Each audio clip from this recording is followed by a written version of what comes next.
The odyssey has been long, full of peaks and valleys, twists and turns, blood and sweat. Now one team stands on the precipice, staring into oblivion for a second straight year, while the other stands before the summit, a chance to take the ring in front of their faithful. For the West, many contribute to success, but a 7-foot Atlas continues to carry the weight.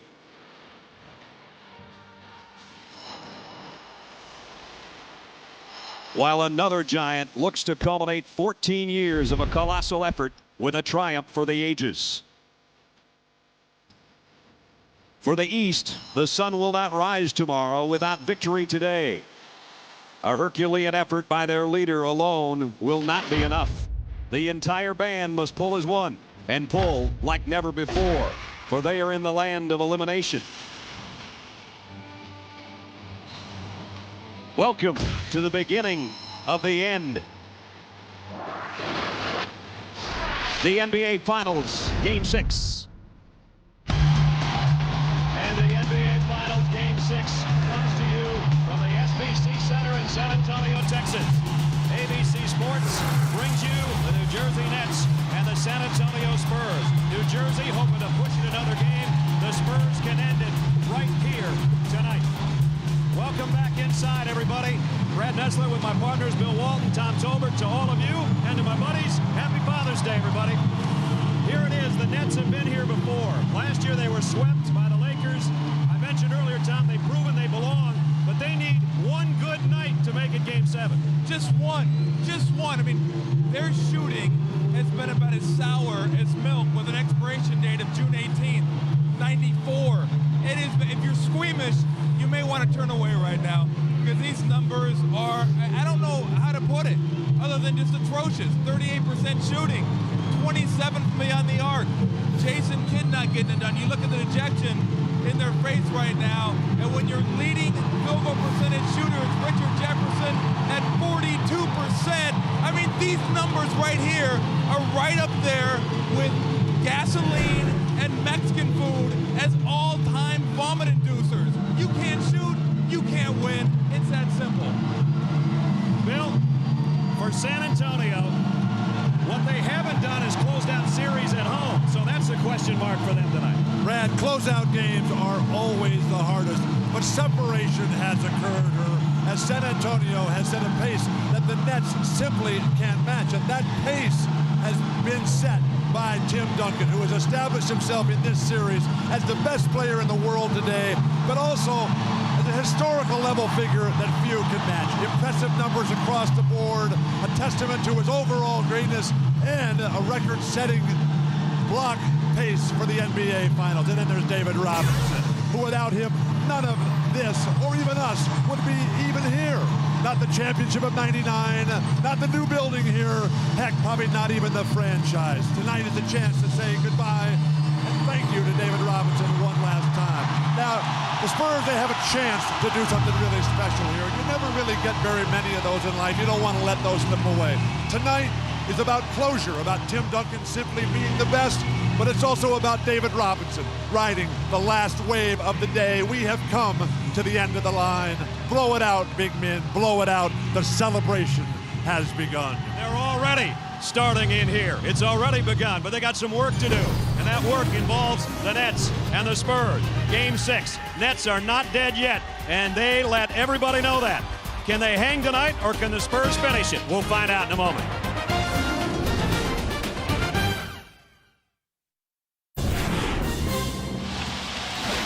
Set for the Nets and the Spurs in Game 6 as we check our Bud Light starting lineups. Let's go to our PA announcer, Stan Kelly.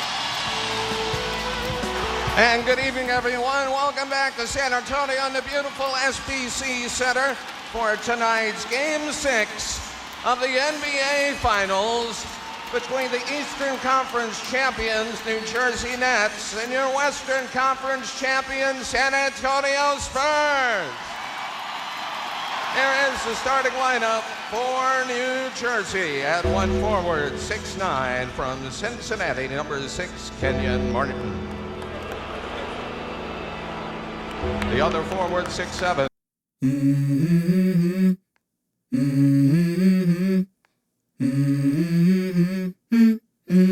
Let's go. I wake up to a little bit of drool on my pillow, feel like it's gonna be a bad day.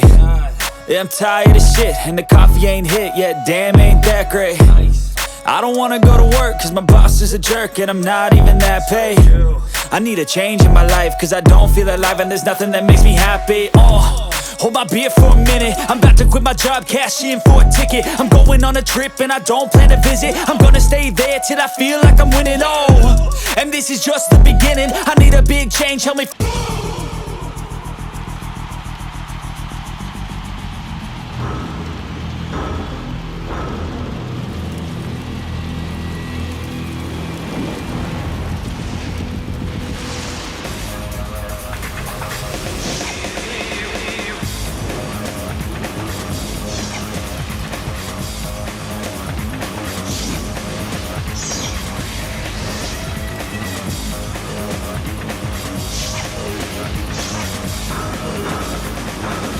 Y'all ready for this? Are you ready, ladies and gentlemen, boys and girls? The starting lineup for your Western Conference champion, San Antonio Spurs. And he starts at 1 forward, 7 foot from Wake Forest University, 21, Tim Duncan. At the other forward, 6'7" from Cal State Fullerton, number 12, Bruce Bowen. Guarding at one guard, 6'8" from the Oak Hill Academy, number 3, Steven Jackson. At the other guard, 6'2", from Paris, number 9, Tony Parker. And appearing in his final playoff series, starting at center, 7'1", from the U.S. Naval Academy, 5'0", David Robinson.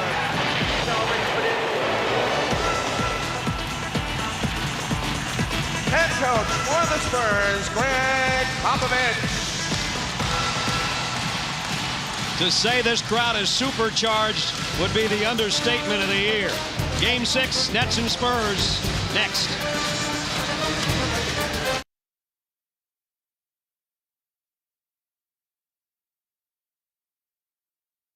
Back in San Antonio, let's check in with the rest of our starting 5 as we go to Stuart Scott. Brad, the Nets are exactly where they were a year ago, on the verge of being eliminated, and it is a feeling they have not forgotten. Kerry Kittles told me losing the title last year left a bad taste in his mouth. I said, well, what did it taste like? He thought about it and said, bad gumbo, made worse by the fact that we lost it on my birthday, June 12th. Now, I don't know if it was gumbo that made Kenyon Martin sick in games 4 and 5, but he said his head is clear, and his mode is the same as it was last year against the Lakers. Attack, attack, attack, attack. 35 points, 11 boards last year when they lost. For report from the Spurs, let's go to Michelle Tafoya. Well, Stu, the Spurs have not been able to close out a playoff series at home. They've lost 3 of their last 4 playoff games in this building, and they haven't been able to win back-to-back games in this series. But Tony Parker told me moments ago, this team is thrilled to be at home. He told me winning Game 5 gave them enormous confidence. They need just one more win, which has sharpened their focus. His hope is that the offense shows up. He said, we haven't played good offense since Game 1. We hope to see it tonight, Brad. Dan Crawford threw it up. The ball has come to the Nets, and we're underway. Bob Delaney and Ron Garrettson, the other officials tonight. Here's Kenyon Martin. Jefferson with a tip. But when you don't shoot well, it's always nice to get easy buckets.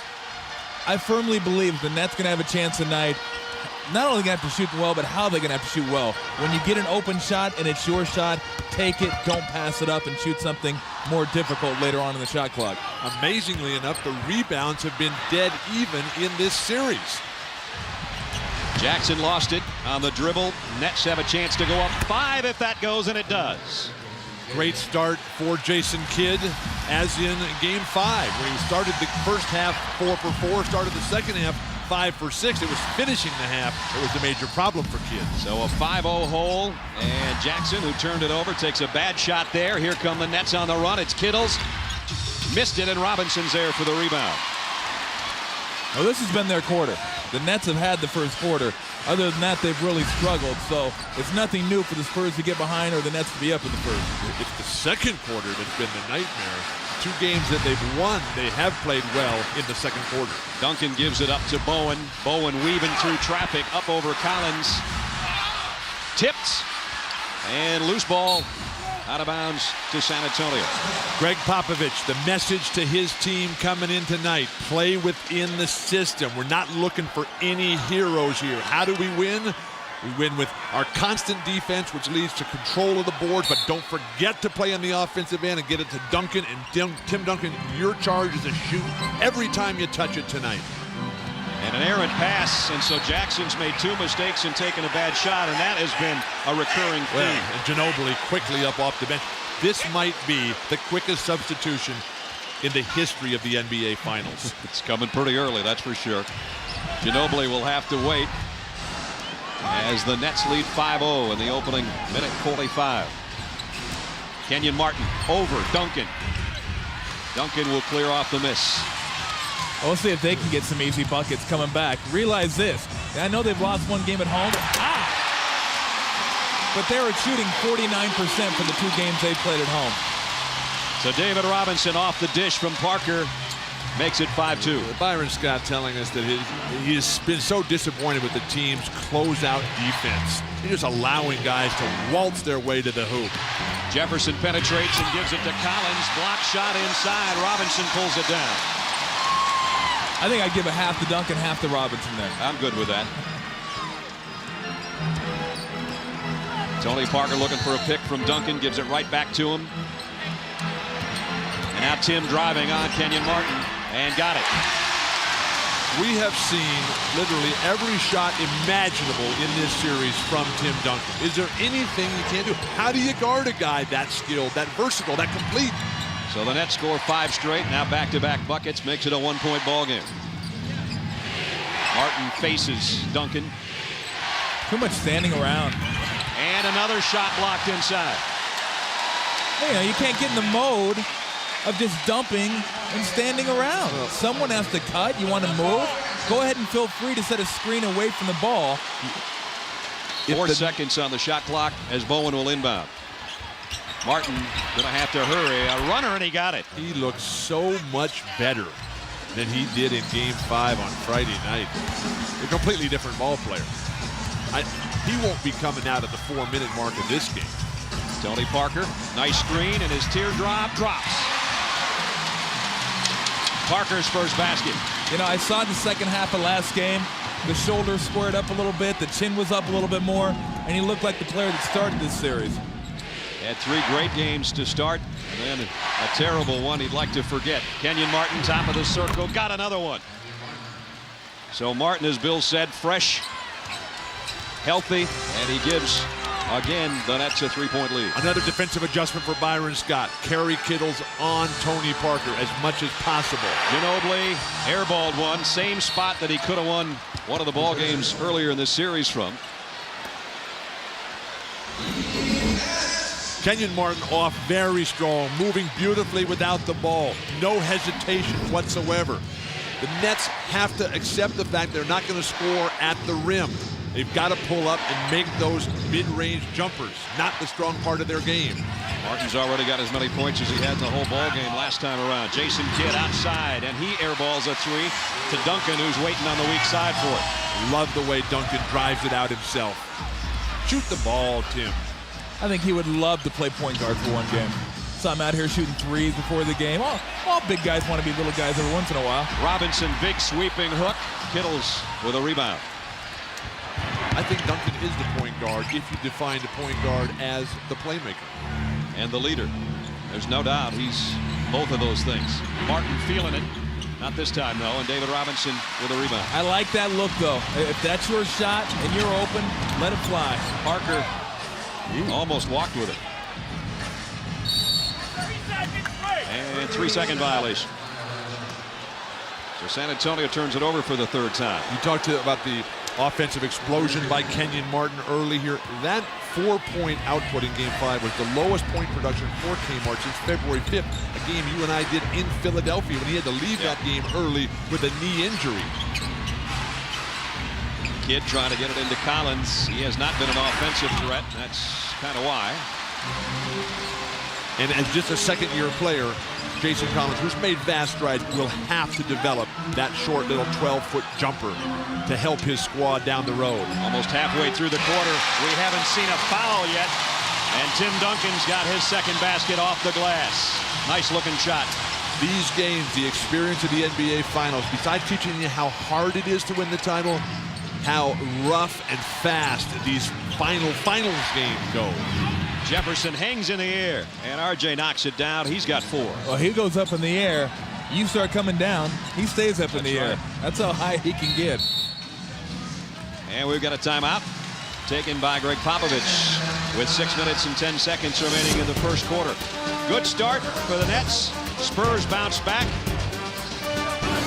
And Richard Jefferson on the last basket gives the Nets a 3-point lead with 6:10 remaining first quarter.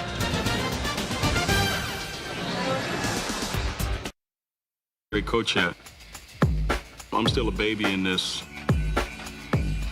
It would be an unbelievable feat to have a championship after just 3 years of being a head coach. I consider myself a good coach. But somewhere down the line, they'll hopefully put me in the same category as a Pat Riley. A lot of people have talked about the mannerisms of the two. Pat Riley and Byron Scott. Byron says, I didn't really know it until somebody pointed it out to me. It was eerie because, like I said, I never envisioned myself being so much like Riles.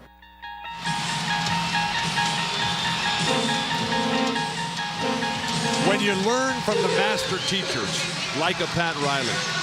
In the early days, Byron Scott couldn't stand him. Was part of the revolt that drove Pat Riley from Los Angeles in the late 80s. Now, as a mature adult and trying to become the 11th person in the history of the NBA to win a championship both as a player and a head coach, Byron Scott has become Pat Riley, the ultimate testament. You saw in those mannerisms, one guy had the right hand on the chin, one had the left. Keep in mind, one guy was left-handed. Here's a rebound by Kittles, and the outlet to Jason Kidd. Well, you look at what's happened so far in this game and why the Nets have been able to take a lead. Go back to game 2, the game that they won here. They had 15 more shots than the Spurs and forced the Spurs into 21 turnovers. Right now, 4 more shots and the Spurs 3 TOs. And Collins inside. Jason scoring for the first time and makes it a 5-point ball game again. This is the highest level of basketball that we've attained in the series to date, and it's taken to game 6 to come anywhere close to this level. Are they just getting warmed up? Here's Parker. Why did they wait so long? Bowen gave up a 3. Got his man in the air and missed the shot in close. Well, they're doing a great job of closing out on him. Make him bounce it and try to score off the dribble. Not as effective. He's trying to get back to get on Kittles, and Kittles feeds Collins again.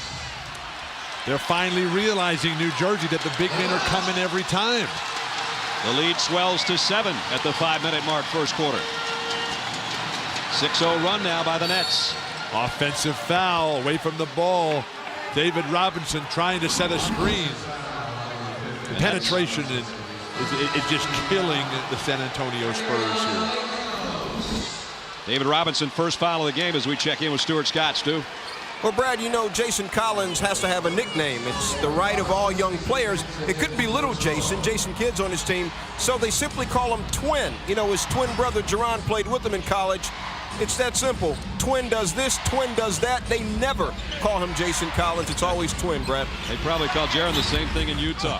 Kidd missed the shot. Malik Rose, who just checked in, has got his first rebound. I want to know which one's Schwarzenegger, which one's DeVito. Jaron and his parents, Paul and Portia, have been at all the games of this NBA Finals. And now we got another foul. This one's going to be on Terry Kittles. Well, the thing the Nets have done so well here in the first half of the first quarter is being aggressive, driving, penetrating, finding those seams that we talked about, and then kicking off to other players instead of being stagnant and standing around. Tim Duncan's been very good from the line the last 2 games, and he rips that one. Log on to the NBA store on NBA.com right now and pre-order the official 2003 NBA Finals DVD. Love it live on NBA.com. In our pregame meeting with Greg Popovich tonight, he was telling us about Tim Duncan and how he's the most coachable player he has ever come across. How he'll come in, Tim Duncan, and request films of his own game, request films of his opponents. Constant discussions that they have about how to play basketball. Tim Duncan, requested films, old game films of Kevin McHale to improve his offensive repertoire. And boy, has that ever paid off. He has learned well and continues to get better game in and game out. Ron Gerritsen said, hey, that was my fault. Ball's going the other way initially. Out of bounds to the Spurs. They give it back to the Nets and correct themselves. Jason Kidd. Here's Steven Jackson back in there with a rebound. See what he does with it. Ginobili fouled by Jason Kidd. Yeah, and just to get back to the officiating, I know usually we only point them out when they do something bad, but I love the fact when they can sit there and say, you know what, my bad, let me go ahead and correct that. And a nice job of Jackson pushing the ball. When you push the ball, good things happen. Ginobili taking it strong. Ginobili's first point. Ginobili double figures in the last 2 games at 12 in game 5, 10 in game 4. Lucius Harris checking in right now for Kittles. He's the guy that needs to get going. Yeah. The entire bench for New Jersey. The discrepancy in bench play has been huge in this series. Never more evident than in game 5. 1 of 2 free throws by Ginobili makes it 15-10 Nets. Kidd taking Parker to the baseline and brings it way back outside to Jefferson. 5 on the shot clock. Jefferson will go deep. Got it. Just inside the 3-point line. That's a little deeper than Jefferson usually shoots, but with the shot clock winding down, he buries it, and it's a 7-point game again. Well, those shots are always fun to take because you have to shoot it. I couldn't pass it to you. It's winding down. Tony Parker, his offense not on so far, and Jefferson way up there for the rebound. Jefferson's going to be open in transition here. Kidd from 16, and he knocks it down. I'm telling you, he is so much better on those shots in transition. You pointed that out the other night. You're right. I would take more if I were him. When he gets to the half court, then I try to set people up. But, boy, let it fly. Spurs are approaching 3.5 minutes without a field goal. And that one doesn't go either, but Duncan will take another, and he knocks it in. Where would the Spurs be without Tim Duncan? Probably not in this series. That's for sure. Jeez. Think they might be drafting in the top 13 in a couple weeks? Nets maintaining the lead on the road. Tough place to play with this crowd. Oh, Kenyon Martin waited for a call from the official. Oh. Now he shoves Malik Rose. And Bob Delaney says, what are you doing, Kenyon? Just because you didn't get the call. And fortunately, Byron Scott quickly calls a timeout to put things back under control. Losing your mind, Kmart. What is going on out here? He struggled with the flu and with his emotions in the last game. And you take a look here, he didn't like the Ginobili steal. He turns around, lets Malik Rose have one in the sternum. That's what forced the whistle. 2:40 left first quarter.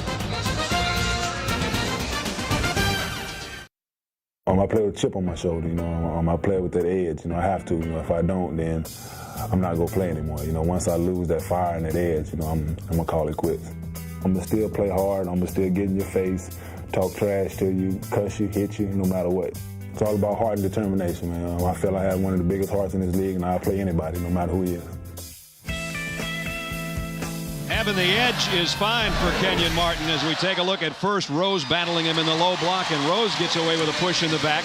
Martin turns around, was looking for a call from the official, had the ball swiped by Ginobili, and then when he turned around, the chip on the shoulder was Malik Rose's as he shoved him going down court. And here's another look from another angle.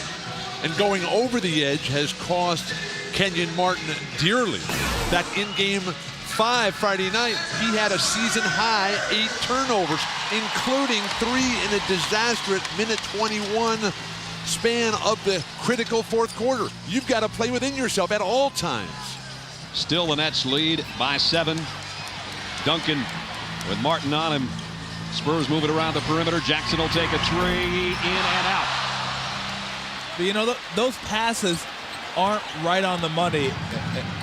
And you see something they haven't been able to do in the previous 5 games they're doing tonight is the perimeter shooting 6 for 13, right around 50%. If that can keep up, they're going to be in great shape. Well, how long is that going to last, though? It said if it could. Jefferson, nice feed inside to Williams, but Tim Duncan has blocked his 3rd shot of the quarter. Everybody's talking about the inept offense of the New Jersey Nets. This is a fine offense. They're playing against one of the great defenses of all time. Ginobili, tough travels inside and got hip checked by Aaron Williams. Well, this may be a fine offense, but certainly isn't a fine offense in this series. And you look right here, Duncan. I mean, these guys are tremendous defenders. There is no question about that. But Ginobili right here hitting the seam and just taking one on the hip and getting himself to the free throw line. But with Ginobili, 2 out of 3 from the stripe as we check in with Michelle Tafoya. Brad, during the last huddle, Greg Popovich reminding his team how well they close out periods. He wanted them to use these last couple minutes to do that, but he reminded them to slow down on offense, play with some calmness, make some stops, rebound, and he even said, don't forget to have fun, Brad. They'd like to get 20 points in a first quarter. They still got a long ways to go with 1:38 remaining in the first, but as Michelle mentioned the other night, had they not closed out every quarter, they might have lost that ball game to the Nets, but they did close out in fine fashion in the first, second, third, and fourth. And here's the zone defense for the first time of the night for San Antonio. Foul on the entry pass inside, and it's going to be on Ginobili. Byron Scott telling us before the game that the pregame adjustments were all about attacking that zone defense, figuring out what they're going to do, what the strategy is, try to get something going at that foul line area, the critical offensive zone. And Jackson got a hand on the ball, but it's Jefferson. Malik Rose blocked the shot. Nets get it back. Now Ginobili almost stripped Jefferson. New shot clock. Jefferson just trying to force one up there. Here's the outlet to Ginobili if he can track it down. Tony Parker's wide open at the three-point line. Byron Scott cannot believe that Richard Jefferson is not going to the free throw line. Jefferson can't believe it either. Let's take a look at it on his last drive. There's the first one. That looks like a foul to me. Like a little skin there. You get hit in the back, on the side, and in the head by Malik Rose. I think his second entry into the lane was worse. Well, had him up. It should have been one foul. And this is the second one going right down the middle of the lane. He lost the ball. Yeah, that one he did lose. That one he lost the ball. I think he got hit on the arm after he lost the ball. Ginobili struggling from the free throw line mightily. 3 out of 6 and not even close on the 3 he missed. You know you're in trouble when you're racing over the line on your own free throw miss to get the rebound. And to pick up the violation as well. Sound like you speak from experience. And there's a technical on Byron Scott. He never let up, and Dan Crawford hit him with it just now.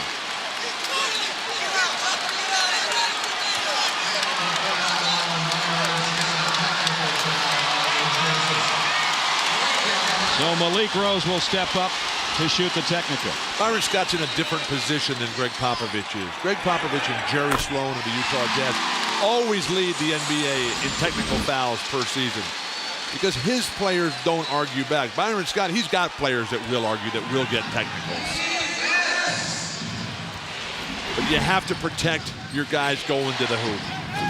Here's Harris inside, and Duncan, this time it's a foul.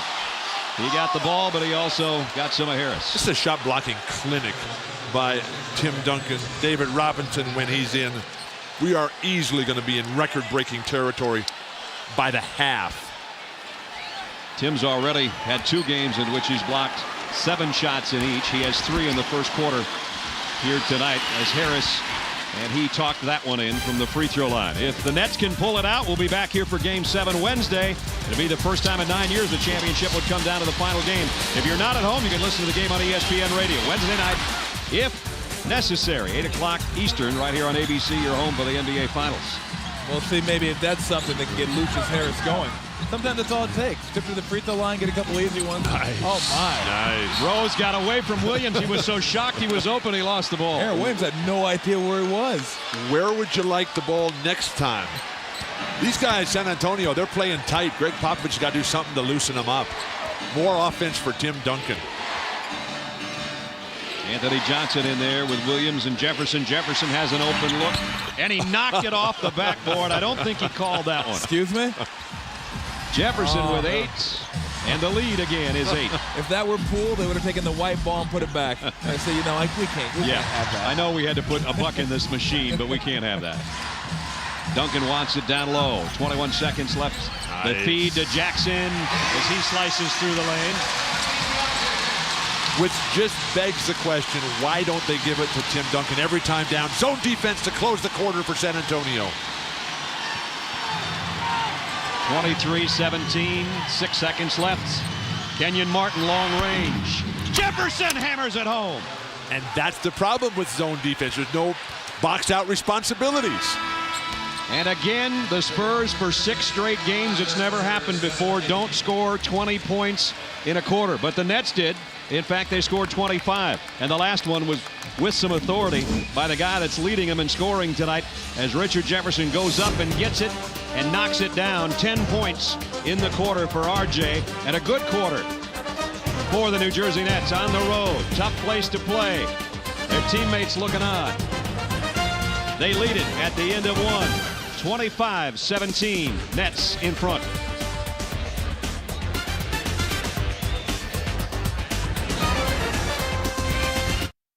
Point guard, New Jersey Nets. As much as I rely on my teammates to help me be successful, I want to help them. He gets me the ball in places where I don't have to do nothing with it but put it in the hole. He leads by example. That's why he's our captain. No matter where he goes, the entire team will follow. Jason Kidd had 5 points early, and he has given the Nets that confidence they need on the road. They're off to a good start, up 25-17. If you can't play with Jason Kidd, you can't play. Everybody talks about the inept shooting for the New Jersey Nets, and that's why they can't win. In Game 5, they had 16 turnovers that led to 24 San Antonio points. That's virtually scoring on every single turnover. And lo and behold, a Steve Kerr sighting in the first half. Remarkable. Kerr, who had 6 points in the fourth quarter, 2 big shots, and an even bigger steal that helped seal Game 5. He's in there, and so is Speedy Claxton. Nice feed from Duncan to Jackson, and Jackson points as if to say, thanks, Tim. Passes it from the low post, passes it from the high post, but you got to have a cutter. They can't even get the ball up court. Kerr on Harris. So it's Harris and Johnson staying in there with Jason Kidd on the bench. Jefferson's been the man so far. He's feeling it. He's just determined to get to the hoop every time. Tipped in by Aaron Williams. And the reason he was there for the offensive rebound is because Jefferson's aggressiveness. Big guy has to come over and help. Opens up an offensive rebounding lane. And it's Richard Jefferson and Kenyon Martin, which gives the Net franchise so much hope for the future. These guys are tireless players that can go all day, never get worn down, and have incredible athleticism. Speedy Claxton missed inside. Malik Rose keeps it alive. Rose. Kenyon Martin knocked it down and blocked it. Oh, they're letting them play on both ends. Well, Kenyon Martin only has 1 foul, and that's a very good sign. Anthony Johnson continues his stellar performance, one of just a handful of guys who's shooting a decent percentage in this series. Unfortunately, he doesn't get to play very much playing behind Kidd. The lead is double figures for the Nets as they're up 10 with a little over 10 to go first half. Duncan again finds Rose, and he's fouled before he lost the ball out of bounds. As we check in again with Michelle. Well, they put Steve Kerr in early because they were hoping to stretch the defense. As for Richard Jefferson, Greg Popovich said to his huddle, hey, he is killing us. Make it a priority to block him out and give people help defending him. They were really impressed with Richard Jefferson's first quarter, guys. Everybody was. 10 points to lead all scorers right now. Duncan, they double team him. Johnson forces a turnover. Martin the outlet to Jefferson. He's going to the hoop. Yeah. No matter what happens. We saw this come alive in Game 4 when he was just so embarrassed from playing so poorly in the first 3 games. Well, I think, after he banked that one in, yeah, it's my night. Yeah, it's my night. Let's let it roll. Let's see how hot I am. 10 minutes to go, second quarter. This is Game 6 of the NBA Finals. It's nice to have you along with us from San Antonio, and RJ walking with that one. That's only the second Nets turnover, though. Bill was talking about the turnover problems they had. They are not having that tonight. Well, heck, going into the second quarter, they were +9 in field goal attempts and -5 in turnovers. I mean, that's a formula for winning. If they can get 100 shots up, I tell you what, you look at right there, 7. We've seen this before too. Yep. Match field goal for turnover, 1 for 1. Not a good ratio. Kerr wanted it to get it to Duncan so badly, he waited until he fell down and got back up, and then Duncan inside outside to Speedy Claxton, and just that quickly, Speedy's in the books. What a players, what a series, what a finals. One of 7 players on the current roster, Speedy Claxton, who's a free agent at the end of this season. Jefferson feeling it. The outside jumper won't go, and Rose the rebound. He might get up 30 shots tonight. Good. Claxton fighting a double team. Jackson weaves through traffic and misses. Rose with a foul. Steven Jackson playing a wild and erratic game. Tim Duncan's not getting enough touches. Now they're going to take Tim Duncan out. Kenyon Martin talking with Dan Crawford. Martin was trying to take the ball away from Rose after the foul was called, and Rose held the ball away from him. And you'll see right here, the foul was called, and then Kenyon says, I'll take that. And Malik said, no, you're not going to take that. And they separated the two. Little chippy. Just a little chippy. Good. It's time to get chippy. And here's a turnover. Kerr tried to get the outlet pass, mishandled it. Where's the leadership going to come from? Nobody near Claxton, but he missed it. Wide open. Well, now with Duncan on the bench, how do you generate your offense? Who do you go to? Anthony Johnson got the roll. Speedy Claxton has to run the show for San Antonio, but David Robinson has to be the calming influence out there. It's Claxton and Kerr in the backcourt. Rose, Jackson, Robinson. Actually more like a 3-guard offense.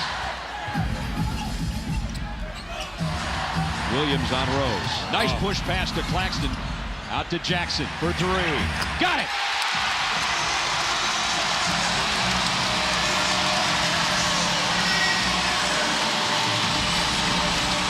Cuts a 10-point lead to 7, just like that. Speedy Claxton has been able to sustain, even improve the Spurs attack when he has come in to the lineup. Martin just turns and deals on Rose, but he missed it, and Rose has another rebound, his 4th. Find a guard here, Steven Jackson.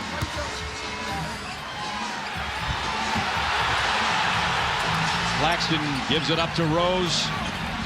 He goes down the lane, and no foul. The fans here, a little chippy.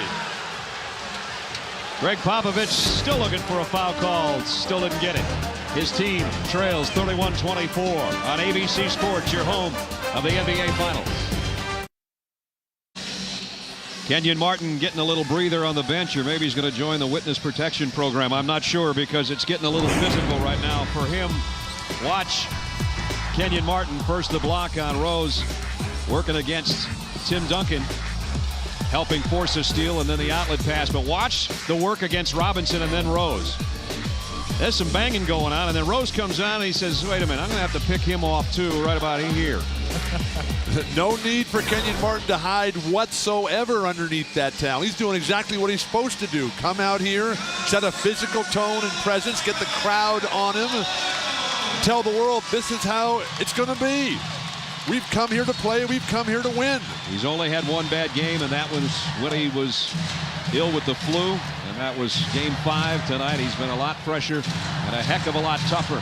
And his team, it's now 31-23. During that timeout, they went back and looked at Steven Jackson's, what was, we thought, a 3-point play. They changed it to a 2. In fact, they're still doing that officially anyway. So it's not 31-24, 31-23.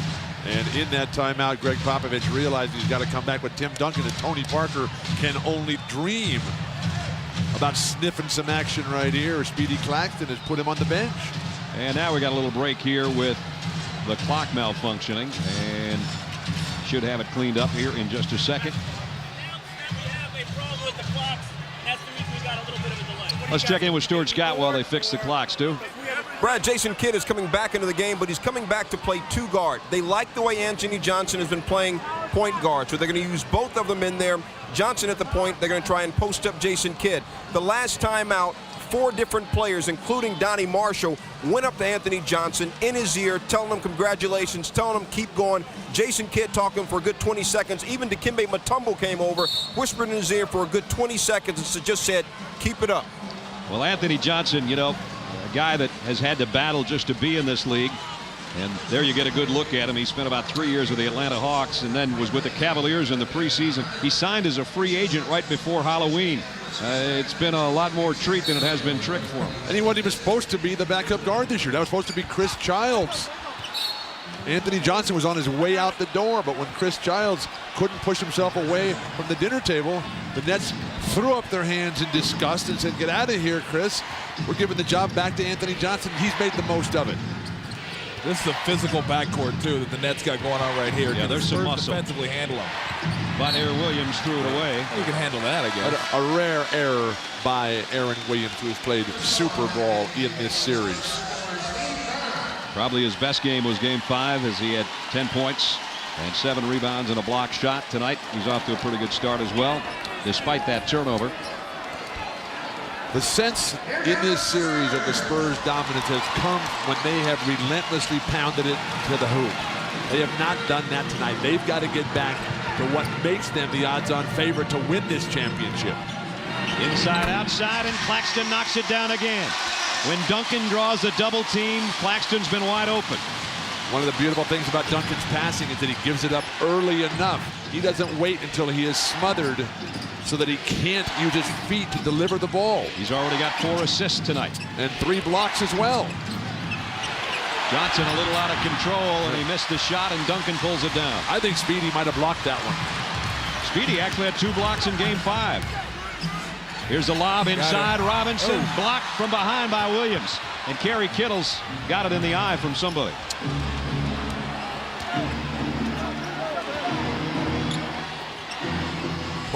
Jason Kidd waits for Bowen to go in the air and gives it down to Williams. Williams' hook is nice off the glass. Oh, you want to give somebody credit. Give Aaron Williams some credit for keeping his head in the game and not pouting the first couple games of this series where he didn't get much time. A lot of times you can sulk and pout. He didn't. When he was asked 2 minutes, 10 minutes, coach, I'm ready to play, go give you an effort. And now he's finding himself getting big minutes once again. We're under finals. What do you think about pouting about? And here's a turnover by the Spurs, but Bowen steals it right back. Jackson, and he gives it back to Williams. Back-to-back-to-back turnovers. What a pass. That was stereo, wasn't it? Stepping out of bounds. And another back. What vision, what a mind by Jason Kidd. Turnover, turnover, turnover, turnover. A lot of it's defense. There's the block by Williams. 33-25, Nets still in command. Where the Nets lead 33-25. Part of the reason they do is the play of Aaron Williams off the bench tonight. Has 4 points in this quarter, but it's what he's done on both ends of the floor tonight. Pulling down rebounds, tipping in shots, blocking shots as well as he did on David Robinson there. And he's had a heck of a ball game and a heck of a series. And the story goes about Aaron Williams, the quietest guy without a doubt on the Nets team. When he arrives at training camp, he says hello. When the season's over, he says goodbye. He doesn't say too much in between. He played at Xavier. Skip Prosser was his coach. Skip is here tonight. And Aaron Williams having a good ball game and a good Father's Day.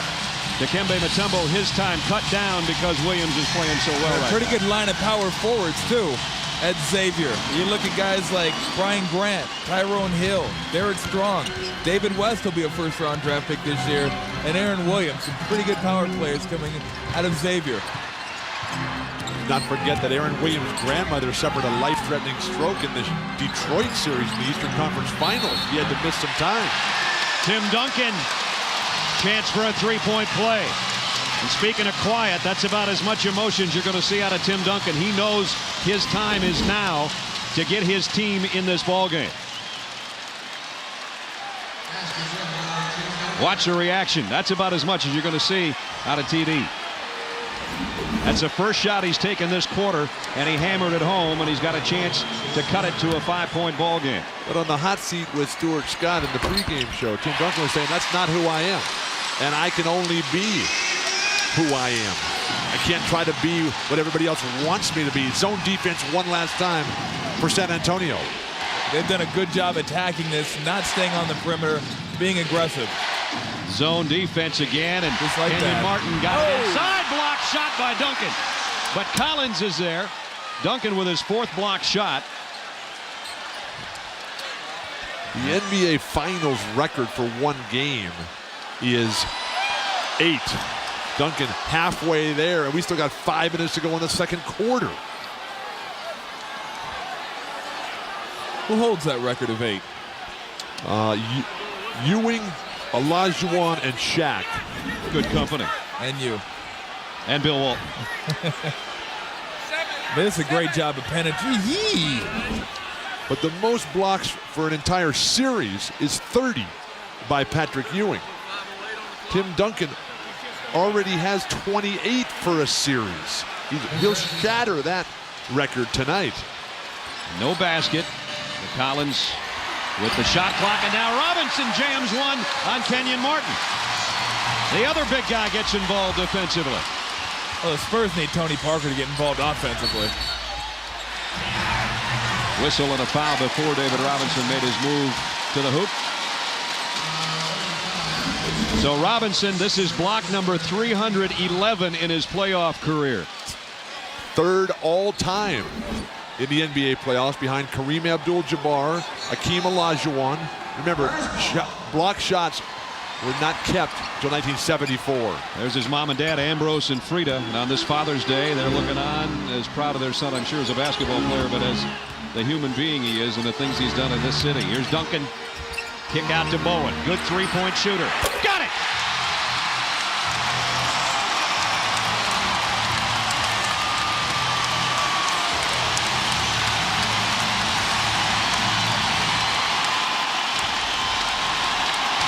Bowen just got the crowd's attention.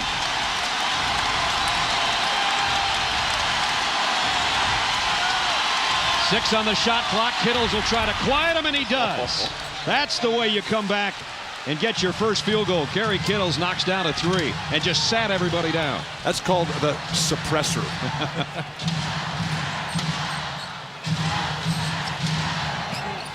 Maybe Kittles can teach me that. Being suppressed? I doubt it. Here's Duncan, stripped by Kenyon Martin. Numbers. Kidd, the dish to Kittles, and Jackson fouls him. Quick hands by Kenyon Martin. Early on in this series, those were all being called fouls. Well, that's the thing. That's the thing that makes Jason Kidd so special in the open court. And you're talking about defense. And what do you do off a turnover? It leads to something, but he waits, and then he makes that pass exactly when you're supposed to make that pass and put it exactly where that pass is supposed to be. Kerry Kittles, after hitting the 3, knocks down the free throw, and the lead goes back to 6 as Manu Ginobili will check in, and Steven Jackson will come out for San Antonio. But Jason Kidd is today's ultimate version of the freelance player in the fast break game. And while the game has slowed down, while the game has become so much more structured in half court, you just really don't see that much anymore, which makes Tim Duncan's statistical accomplishments all the more impressive. With the lower scores, the fewer opportunities, to see him climb the ladder historically in the NBA Finals, absolutely remarkable. Robinson on a drive, reverse layup. David Robinson. All right. He can still do some things, can't he? Go right, finish with the left. Jefferson trying to fight off Bowen. Kenyon Martin over Duncan. The rebound is Duncan. Again, tips it to himself. The outlet to Parker. Things are changing. Oh, Jefferson's had a tremendous first half. Not only scoring, but just being aggressive and being all over the place. No movement away from the ball for the Spurs. Duncan cross-courts it. Bowen gave up the 3 and worked for that jumper and missed it. Duncan kept it alive. Almost. Bowen goes up and over the radio crew on the far side. That's not something you want to do at home. 2 minutes, 51 seconds left first half. The Admiral playing possibly his last game. Reverse layup, 38. 38-32. Nets still hanging on to the lead.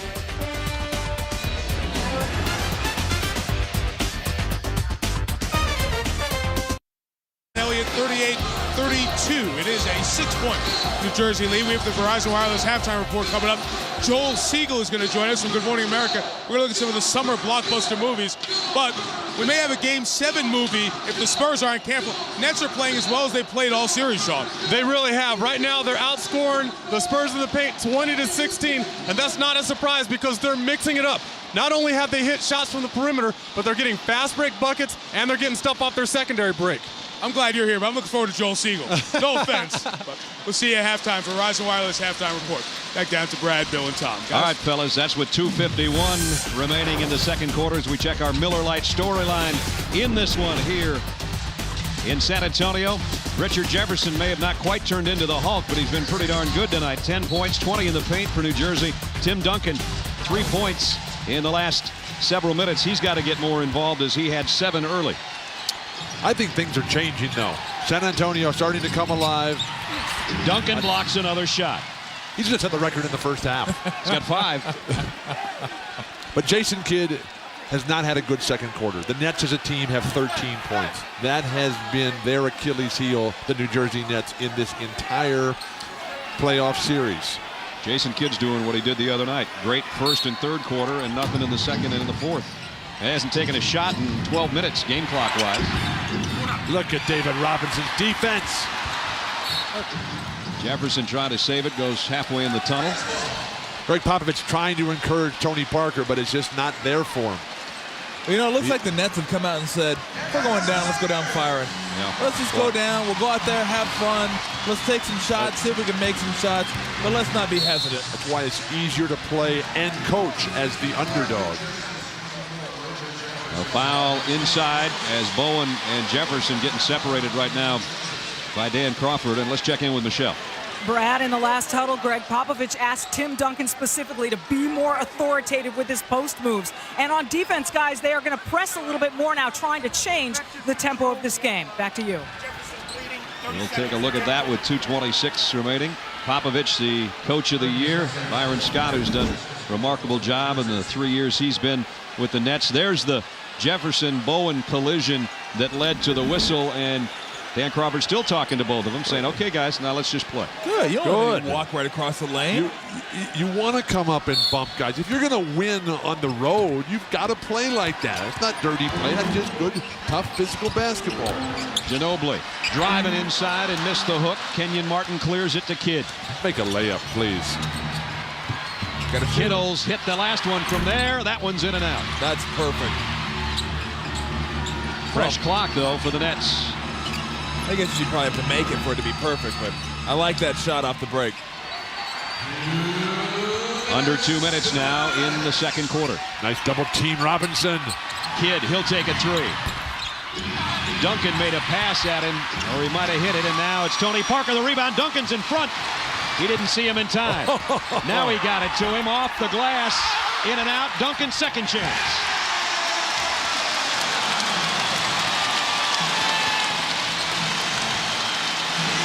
The Nets squandering golden opportunities. 38-34. Final 90 seconds of the second quarter. Bowen and Jefferson are just having a nice little battle down there. Kenyon Martin collides in an offensive foul against David Robinson. So Kenyon Martin driving inside. Robinson held his ground, and that's 2 on Kenyon. Oh, and he gets the ball on that right wing. He loves that one bounce left and tries to get to the middle, and Robinson beat him to the spot. And Byron Scott is quickly getting Kenyon Martin out of there so he doesn't pick up his 3rd foul before the half. So Williams comes in for Martin. Spurs down 4, a chance to cut further into the Nets lead that at one point was 10. Nice pass. Robinson from Duncan. They play so well together on both ends. The interchange, the high-low, they come in the defensive end. One guy swipes low and blocks a shot. Second time they've cut the lead to a deuce. We're under a minute. Kidd missed the jumper. Ginobili the rebound. Chance for the Spurs to tie or lead.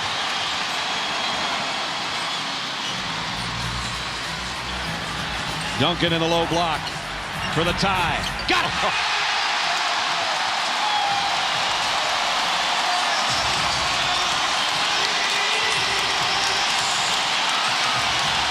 Tied for the first time tonight.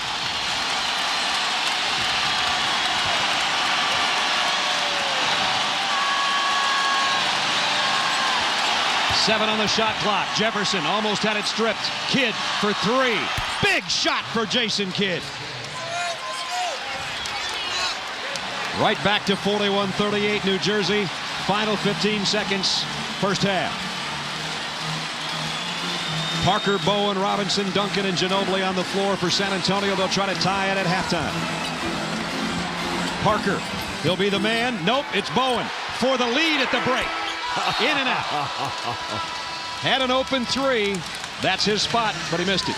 This is one of those games where you're better off being behind at the half, playing at home. You listen to your coach a lot more clearly in this circumstance. Good first half, really, by both teams. And the Nets, who had the lead throughout the entire first half, but the Spurs did close out the half on a 17-10 push, which has been their MO throughout this series so far. So at halftime, New Jersey Nets on the road, leading 41-38 over the San Antonio Spurs. NBA Finals on ABC Sports. Halftime 41-38. Let's check in with Stuart Scott. Brad, on the X's and O's side, Byron Scott told his team, if we get a hand in their face on the jump shots and if we rebound, we'll be fine. On the emotional side, Richard Jefferson said it's all about being aggressive. Richard has a fat lip. One Nets official even told me, he said, quote, this ain't no game for punks, close quote. For reporting the Spurs, let's go to Michelle Tafoya. Stu, Greg Popovich told me they turned it over too much, got in a bind in the first quarter. He said guys are trying to make great plays instead of doing things the simple way within the system. He said, but we picked up our aggressiveness on defense in the second quarter and got things under control. Not the possession he wanted right there, Brad. No doubt, a turnover and a Kerry Kittles layup on the other end. A great start for the Nets to open up the third quarter. And that's the 11th turnover of the night for San Antonio. They're playing far too tight. Parker, Bowen, Ginobili, Rose have got to come alive. The extra pass, Duncan to Robinson. And Tim Duncan is working on a quadruple double. Two things to look for in the second half. Can the Nets get more field goal attempts once again in the second half? And can they hold the turnovers to a minimum while forcing San Antonio into 10 more? Kittles, fadeaway jumper on the baseline. Rebound is Duncan. Boy, you got to be able to hit those. Those are ones when you have open 15-footers. You got to find a way to be able to put those down, and usually he does. Tony Parker's been a very quiet performer offensively tonight. Here's Duncan. The lead for Robinson again, and this time he's fouled by Collins. This is about pace. The numbers are starting to swing seriously toward the Spurs. The ball movement, which killed them on the first play, which led to the turnover where Kerry Kittles converted in transition. The ability to draw three defenders and just lay it off with the left hand. What big man in the history of the NBA could ever do something like that? And virtually a carbon copy play. Robinson delivering, feeding off the creator, Tim Duncan. Possibly playing his final game. If the Spurs win this game, it would be the end of David Robinson's brilliant career. He missed the second free throw, but he's had a good ball game, 9 points. When I asked Greg Popovich about the fact that Robinson was right at the very end of the line here, that he didn't have to tell him anything special. Robinson knows it all. But Popovich gets the sense that David Robinson has been counting down the days himself.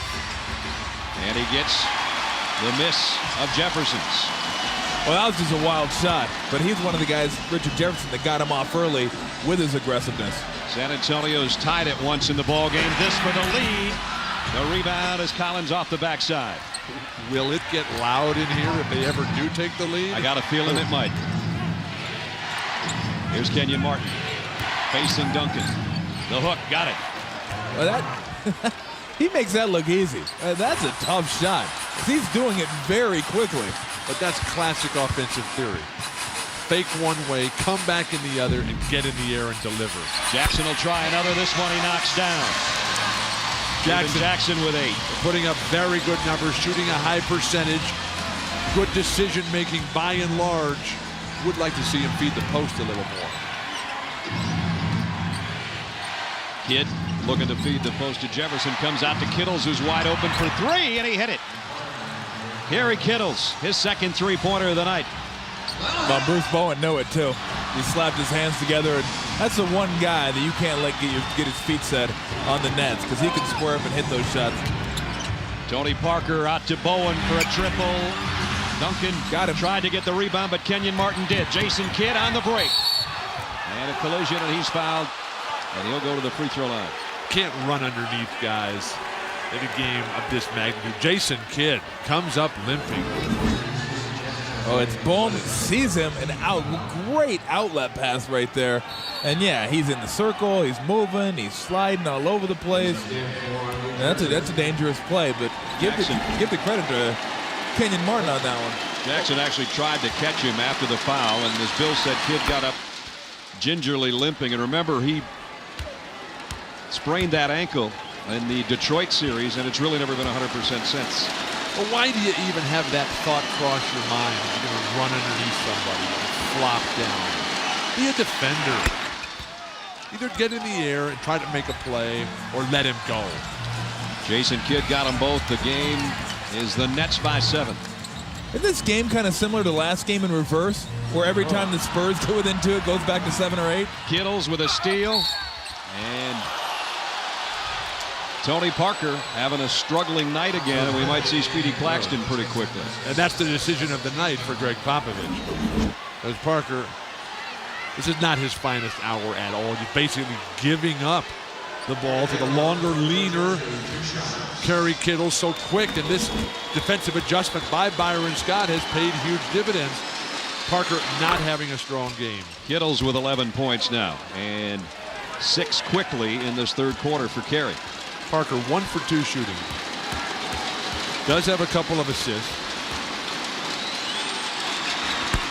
Kittle's got them both. 7-0 run for Byron Scott's Nets, and they lead 52-43 now.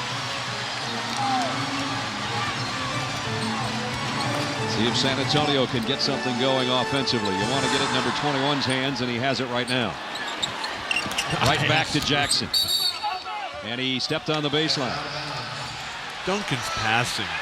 He's just watching the defenders all the time. He knows exactly what his offensive guys are going to do. 3 turnovers by the Spurs already in this third quarter. The whole team. You like the body language from the New Jersey Nets. You like the way when they're open, they're firing shots, and defensively, Kenyon Martin. Now that foul's okay. If you're going to pick up a foul, be it a foul where you're battling, and you're battling for position, not trying to poke balls away. That's the one you'll live with. And he's just right here. I'm not going to let you get this position, fronting, 3-quarter inside. And that's a foul. That's okay. That's a physical, tough foul. But he gives Duncan so many different looks, constantly bumping him and then stepping off. Now it's Collins on Duncan. Kidd trying to help out. Robinson keeps it alive. Robinson and Duncan, the only Spurs playing worth a darn.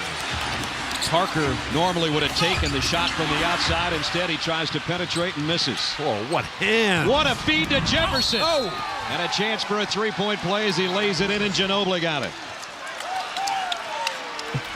From the days I first laid eyes on Richard Jefferson as a college freshman down in Tucson, Arizona, you could just marvel in awe at the athleticism, the natural talent, the ability to just run and jump faster and higher than anyone else. And now the polished game, the decision-making, the mid-range jumpers, the ability to handle the ball. In this series, you've seen the guy come to the fore with his physical play. Rod Thorne, the identification in the draft, the trade. 13 now for Jefferson as he completes the 3-point play. And it's troubled times for the San Antonio Spurs with 8:02 remaining in the third quarter. They had it down to a 2-point ball game, and all of a sudden, all Nets. Kidd, the no-look pass to Jefferson. Ginobili gets him. He caps off the 3-point play, and now it's New Jersey leading by 12. Brad Nessler, Bill Walton, Tom Tolbert back in San Antonio. 55-43. I was going to ask you guys, can the Nets hold this lead? They've extended the lead. They're looking pretty good. Brad, San Antonio is the shrine of last stands.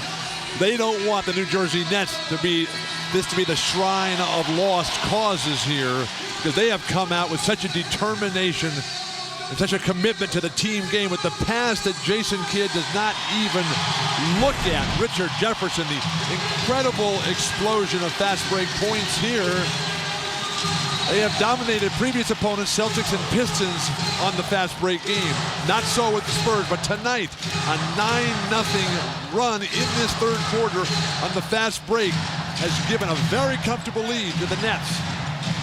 And Tom, somebody's got to come to the forefront now for the Spurs as a scorer. Well, yeah, right now, Tony Parker, I think, has got to be a little more. That wasn't what you were going to say. No, that's a shot. A week ago, he rises up and he takes it. He comes off that and he rises up and takes it. And the turnovers, that was the story in Game 2 when the Nets won in San Antonio. 21 turnovers, and right now they're on pace for more than that. Not a recipe for winning. Kenyon Martin turns on the baseline. Robinson went up and helped Duncan get that rebound. Tony Parker is trying to become the second youngest player in NBA history playing on a winning title squad. There's more about what we were talking about. Magic Johnson being the youngest ever. Your guy goes under the screen, you take that shot. It's that simple. Only the second field goal for Parker. The lead is 10 for the Nets as we approach 7 minutes in the third quarter. Nice dribble handoff by Collins. Back out to Kenyon Martin. Tim Duncan snatches down the rebound, the outlet to Parker. Who's running with him, though? He'll try to do it himself. He traveled. Bob Delaney right on the call. Easy play to see. 15 turnovers, 5 this quarter. And when you got 19 field goals, 15 turnovers, that's not the kind of ratio you want on scoring against turnovers. Well, when you're not a big running team, sometimes you don't get everybody to run with you. You should always run. Kittles. I don't know if that was considered a shot attempt, but it's Duncan that knocked it out of there. That's absolutely a block shot. Then he's got 6 in my book for the night. So the inbounds will be Kenyon Martin. 8 seconds on the shot clock. Kenyon gets it into Jason Kidd. Parker up tight on him. Kidd gives it back to Martin with 1 on the clock. Missed the shot, and Robinson clears off the rebound. Not that really would a have three-point shooter, Kenyon Martin. He's hit 1 in the course of the playoffs, but not that one. Parker spinning inside, and it's blocked by Collins. Here comes Kidd and Kittles. Kittles all the way. What a great job by Kittles. Shielding Duncan with the body and the ability to finish with the left hand. That was not an easy shot. I thought the look back at Jason Kidd, the trail man, really froze Tim Duncan. Again, it's a 12-point ball game.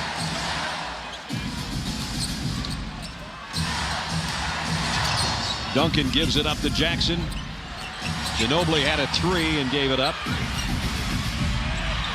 A lot of hesitation for San Antonio on everybody's part. Again, showing their major weakness, the inability to play as the favorite. Parker in trouble, in traffic. The follow in there by Robinson. Double cram. Well, just throw it up there in that situation. You got everybody lunging at the little point guard. Nobody staying at home to box out. Charge. Richard Jefferson, with the foul.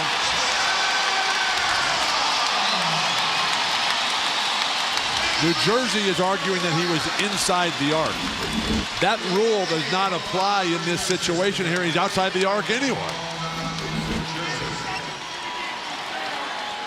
Speedy Claxton in now as Tony Parker struggles continue. So Ginobili, Claxton, Jackson, Duncan, and Robinson on the floor for the Spurs. We approach the 5-minute mark of the third quarter. New Jersey leading by 10. Duncan trying to get it to Robinson and can't find the opening. Tim will take the outside shot and got it. Duncan's first basket of the quarter from the outside. He's got 16 points. Well, you can't give him anything. You let him get a clean look. It's amazing. Somebody might want to come over and help him. Jefferson, nice feed inside, block shot as Kenyon Martin went to the rack. And now Bob Delaney in the way of the pass intended for Jackson, and then the Spurs turn it over. Delaney was trying to get out of the way, but that's just the breaks of the game for San Antonio. Crowd angry, antsy, nasty.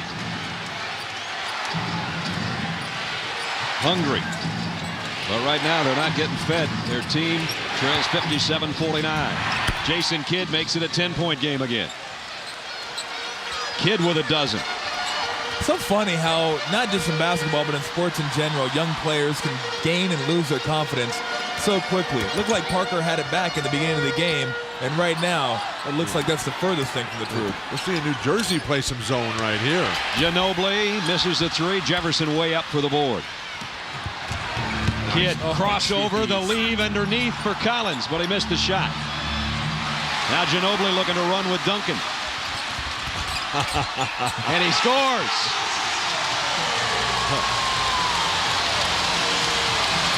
Again, the look back. Byron Scott checking to see if he's got timeouts left. Instead, he's coming with the Dikembe Mutombo. Robinson holding his ground. Offensive foul on Collins. How quickly things turn. Louis Katz, the owner of the New Jersey Nets, up off his seat, cannot believe the turn of events. Robinson getting high-fived as he held his ground, took a charge for the second time tonight, and gives the ball back to his team, trailing by 8. Collins with 4 on the bench now. Mutombo in there, he'll guard Duncan. Not from out there, he won't. And Duncan got another. We are looking at a flawless performance.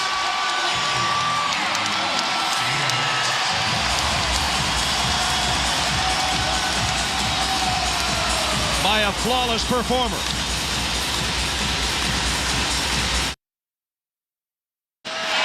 He's not done making memories yet. He's got a double-double tonight. He's got a huge stick-back jam in this quarter as Tony Parker with a miss. Watch David Robinson making sure. You don't think of Robinson and Duncan as Mr. Inside and Mr. Outside. You think of two Mr. Insides. But in this game, Tim Duncan has also become Mr. Outside. From the top of the circle. That one brought the crowd up, and that's where we are right now, 59-53. And the Spurs know they don't want to let an opportunity slip away. They don't want to be backed into a 7th-game corner on Wednesday night. But the Nets have led the entire game, and the crowd has been up for the last 3 minutes. There's the numbers. Duncan and Robinson have 17 of the Spurs' last 23 points.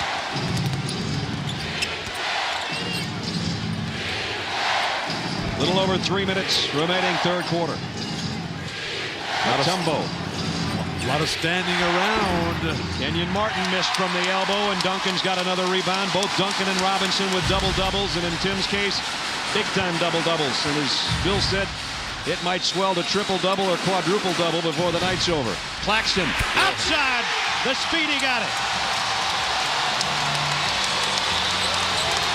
Evan Willis, the first man up off the bench, leading the cheers, 40 years old, so close he can smell the title.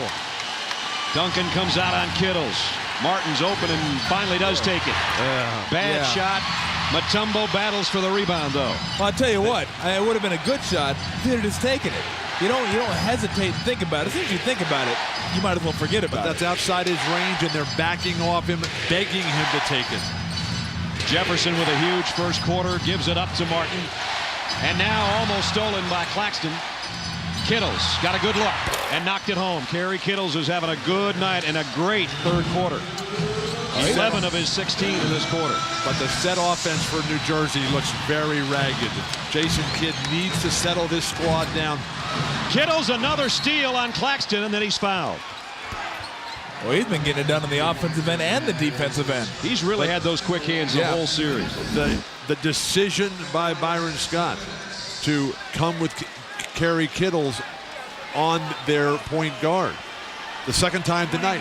He stripped Parker earlier for an easy bucket, and now the strip and the foul. I think sometimes you feel like, hey, I don't have a point guard on me. I'm not going to have to worry about him stripping the ball away from me. Well, with him, you better pay attention.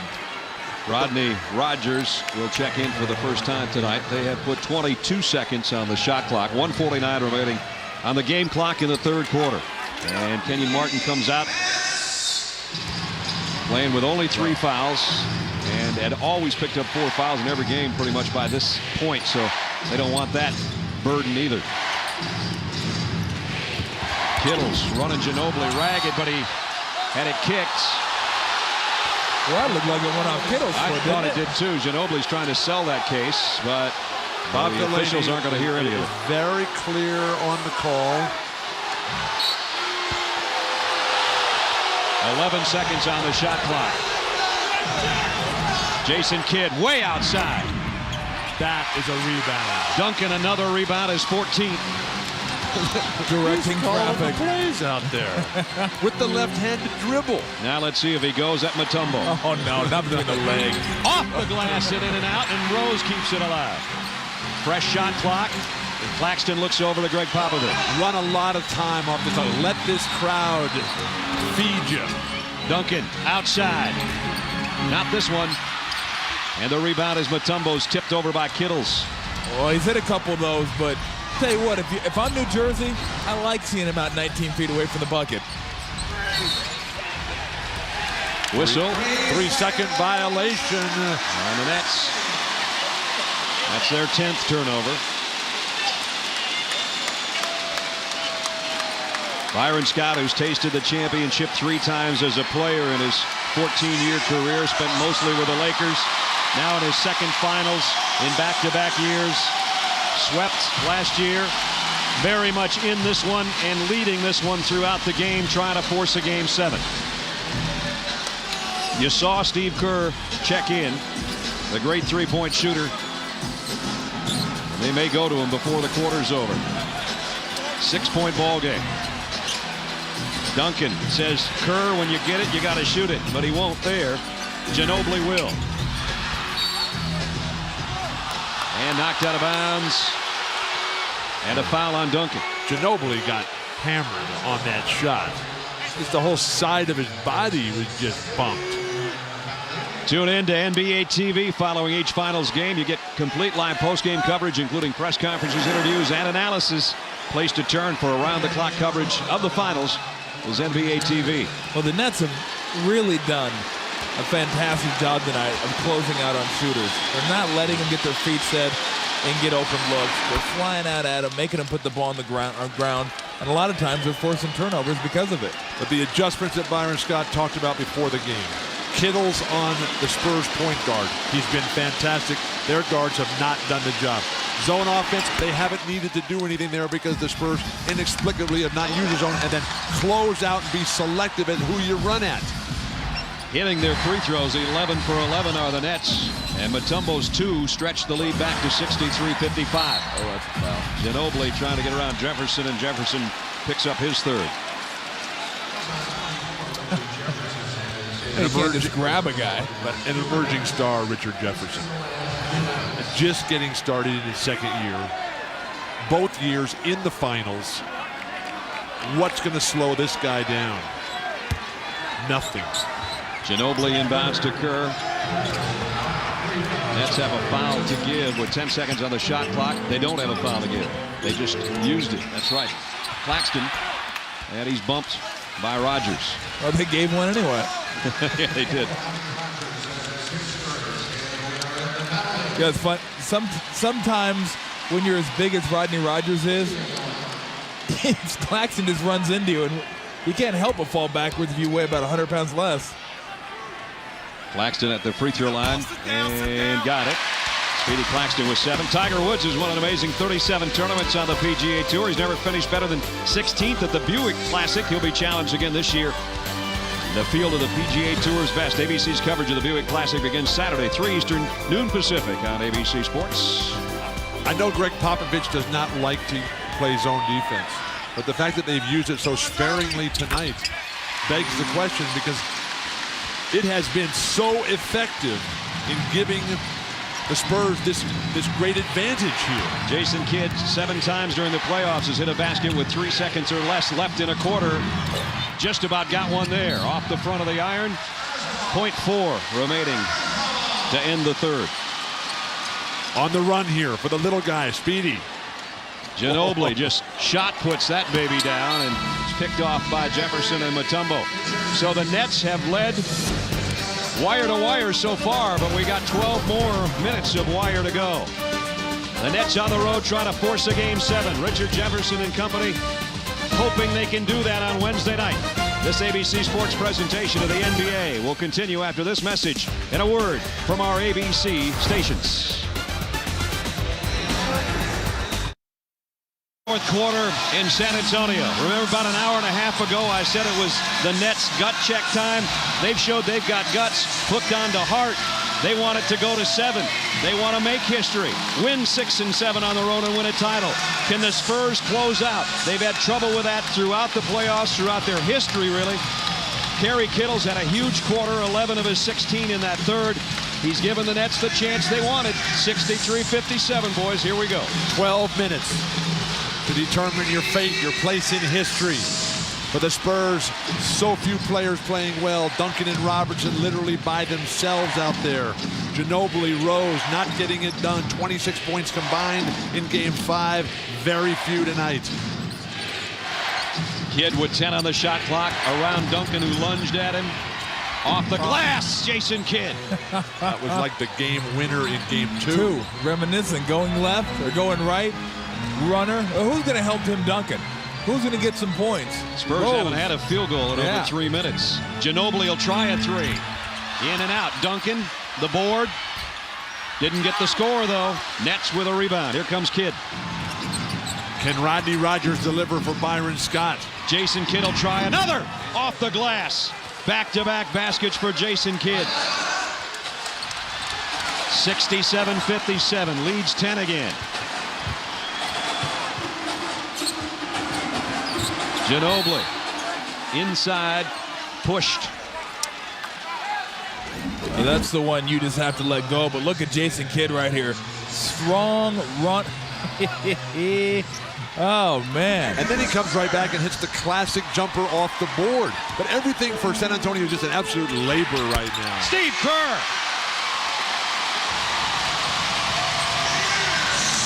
Here comes Mr. Fourth Quarter. That got the crowd's attention. 67-59. Well, if you're New Jersey, you better recognize that, too. Kidd will try 3 in a row. Tipped in by Mutombo. Dikembe's first field goal is a big one. But Byron Scott just using his entire bench here. He's 3 centers. Rodney Rogers didn't play in the first half. He's come on, played solid. Lucius Harris now in their critical juncture. Claxton gets it to Duncan, who faces Mutombo. Duncan scores inside. Big guys aren't supposed to cross over like that. What a master. What a talent. 20th for the MVP. Everything right. Turning and facing against a bigger player. Oh, Ginobili with a steal. He picked Jefferson's pocket and stuffed it.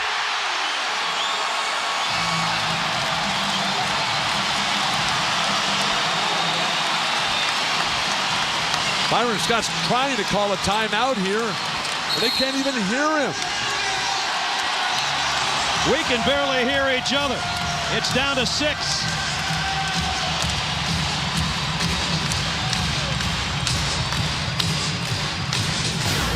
Tim Duncan, Mr. Everything. Watch the move and the crossover on Mutombo.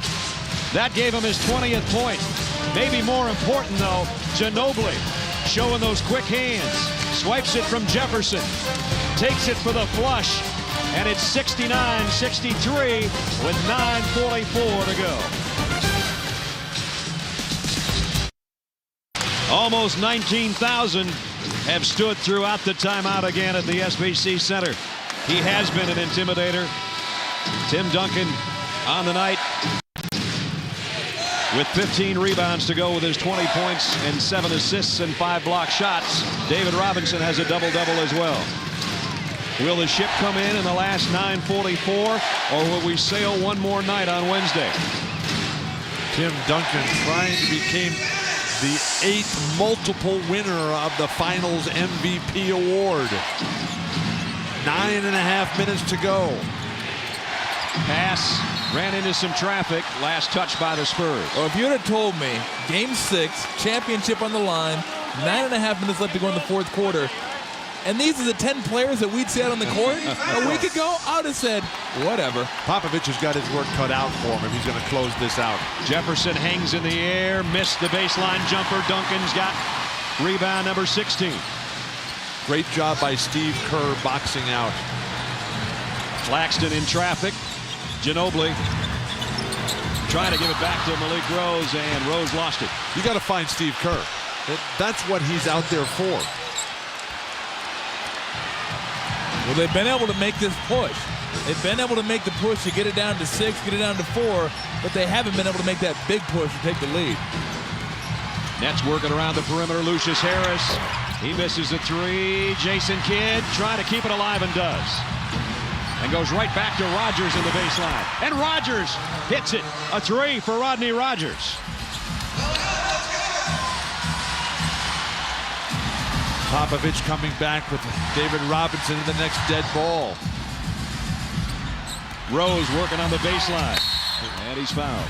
Popovich has got 4 reserves on the court right now surrounding Tim Duncan. Kidd hustling to keep it alive and immediately has his head on a swivel and goes to Rodgers, who's open in the corner. Those are killers. When you play good defense, you get a stop, and then you give up an offensive rebound, and then they drill a 3 on you. Total momentum killer. But at the free throw lines, Malik Rose, who hit a technical free throw shot earlier and hits for only his 2nd point of the night. It was Rodney Rodgers' big 3 at the end of one of the early games in the Milwaukee series that enabled the Nets to move on. They appeared dead in the water. Rodney Rodgers missed 2 free throws. The ball came right back to him on the scramble. Slowly, both teams bringing starters back in. Kenyon Martin has just checked back in. David Robinson is waiting at the scorer's table. The biggest decision of the night for Popovich is going to be Parker or Claxton. Malik Rose hit both free throws.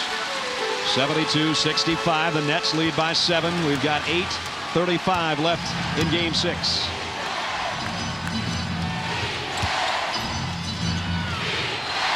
Rodgers should be able to punish Jackson. Backing him in. Up and under, blocked by Duncan. Of course, Duncan knew that too, so he was waiting for that. Let's see if that stop turns into points for the Spurs. Claxton saw a seam. Ginobili, wide open 3. Duncan tried to go back up with it. And here's Jason Kidd again on the run. But what anticipation by Tim Duncan on the offensive glass. Kidd, baseline jumper won't go. Duncan cleans it off again. Duncan's got 17 rebounds. But his team is trailing with under 8 minutes to play. You've got to let Duncan isolate against Mutombo here. Nice. Rose is all alone. They came over to help out. And Duncan, the assist man, finds Rose. And Dikembe is just irate with Rodney Rodgers saying, look, let me play him. 8th assist for Duncan. Kenyon Martin straight away. Too strong. Back of the iron. Jackson the board. A 3 for 18. He just hasn't been able to buy a bucket tonight. Trying to slice into a 5-point lead of the San Antonio Spurs. Ginobili, Jackson, a triple. Got it!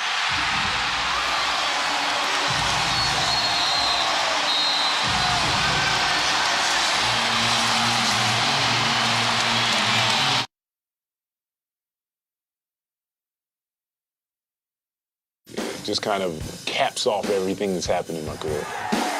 For me, Dave showed me definitely how to be a professional and how to not let basketball affect my life. He's been a great friend. He was always there for me. It's like a big brother. It's time. I've known all year long. I've been at peace with it. I think I've just enjoyed everything a little bit more. David Robinson, San Antonio Spurs. Who's got 11 points, 10 rebounds, and 2 block shots, has helped his Spurs to a 7-0 run in the last minute and a half. Everybody thanking number 50. This whole city's Mr. Robinson's neighborhood. Trust me, if he's not an MVP, he's an MAP, the most admired person in San Antonio. Mom's looking on. Frida. Dad Ambrose is here. And 7 minutes left. It's a 2-point game. Well, that's what it's going to come down to. Can they score in the half court? Since that 9-0 spurt of fast break points, they've only had 2 more fast break points since then. Rogers packs it back inside of Martin. Blocked by Duncan. That's his 31st block shot of this series. That's a new record. 7th of the game tonight for Duncan. You cannot just go right into his face and throw up weak stuff. Duncan gives it up. Jackson for the first lead. Got it!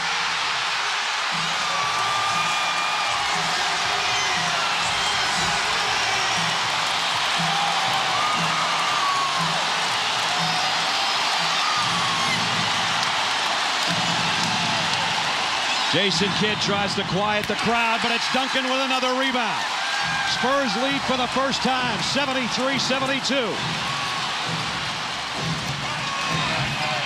Duncan in traffic. What a pass. Robinson over Mutombo.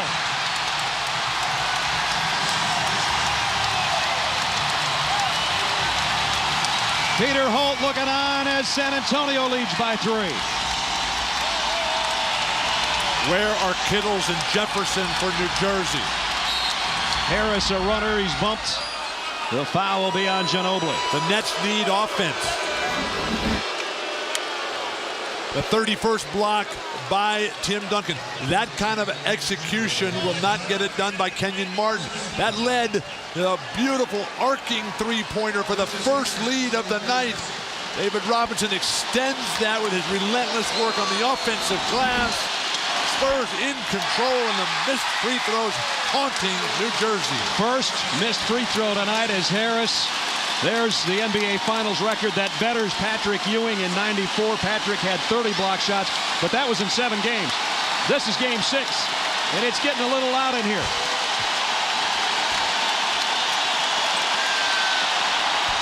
He missed them both.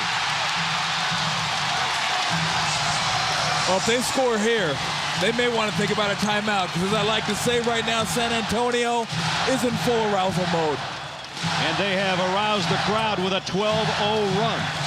Claxton outside. He got it! Byron Scott definitely in need of a timeout. It's all falling apart for the Nets.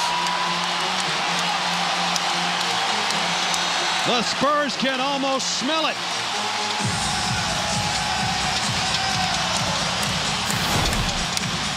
Speedy Claxton in for the ineffective Tony Parker. His biggest shot of the night. 5:21 left. San Antonio now leads by 5.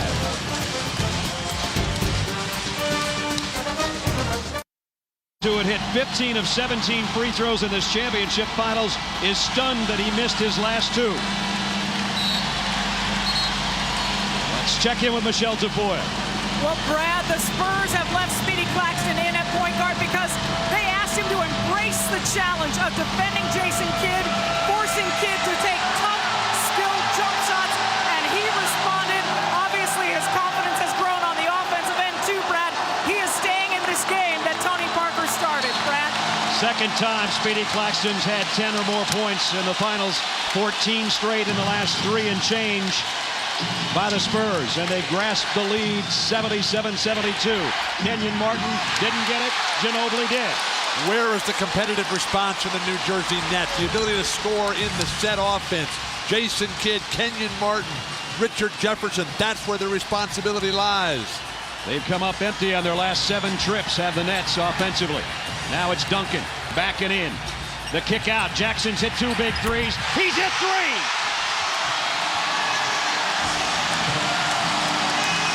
You would think that they would stay at home on him and leave Claxton or Ginobili open. Aaron Williams trying an outside shot. Jefferson went up high to try to keep it alive. Speedy is everywhere. Wouldn't it be ironic in a series, and you see Jackson right there with another triple in the 4th quarter that's been marred by bad shooting, low-scoring quarters, that right now if the Spurs win this game, it may be because of a monster offensive explosion in the fourth quarter. I didn't think you'd ever say that in this series. By Steven Jackson, who was cut by the New Jersey Nets. Kerry Kittles trying to answer. Robinson pulls it down. That's right. Byron Scott said that he didn't think Steven Jackson gave enough effort in staying in shape to try to improve himself. He scored over 8 points a game the year he was with the Nets and about 3 rebounds a game. He might come back and haunt them big time. That ball was blocked by Tim Duncan, which would give him 8 for the game. Jackson missed that one. Robinson is pushed on the baseline. If that is a block shot by Duncan, check out the numbers, fellas.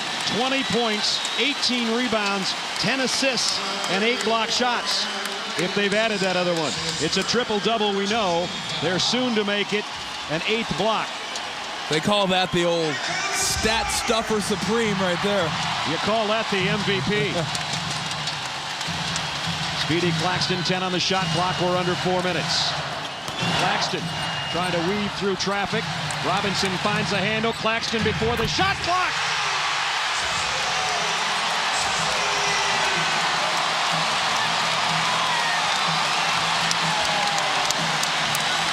The Spurs lead by 10. It's like team morphine. They are feeling no pain right now. Problem for New Jersey, they're seriously out of timeouts. Jason Kidd ends a 19-0 run by San Antonio. New Jersey only has 1 20-second timeout left. They used 3 of them in about 4 minutes and 20 seconds. That's why they're short. And now Greg Popovich will take a timeout. They'll talk things over. Fiesta at the Rockin' SPC Center. San Antone +8, 308 from a second championship in franchise history. Sean Elliott, that 19-0 run, was it San Antonio's defense that did it? No, it was their offense. Really blindsided the New Jersey Nets. They came down and they basically panicked on the offensive end. It was one pass, up with the shot instead of moving the ball around. Tim Duncan's triple-double, the 26th in the history of the finals, 14th different guy, first since Charles Barkley 10 years ago. Matt courtside to Brad. Thanks, fellas. Our Toyota game track with 3:08 remaining looks like this. New Jersey, Jason Kidd, 18.7 assists. Duncan has done it all. A 19-2 run. The Spurs bench has been huge in this quarter with 12 points, and we're down to 3 minutes to a possible NBA championship, a second in 4 years for San Antonio if they can hold on to the lead. This time it's stripped, though. Jason Kidd, the outlet to Kerry Kittles. Ginobili, great transition defense. Kenyon Martin. Rebound is Duncan. Well, the one thing if it's the Spurs you got to avoid, missed free throws, and most importantly, turnovers. You can't turn the ball over. That's the way to get New Jersey back in the game. Duncan now with 19 boards. More importantly for San Antonio, they can't get conservative.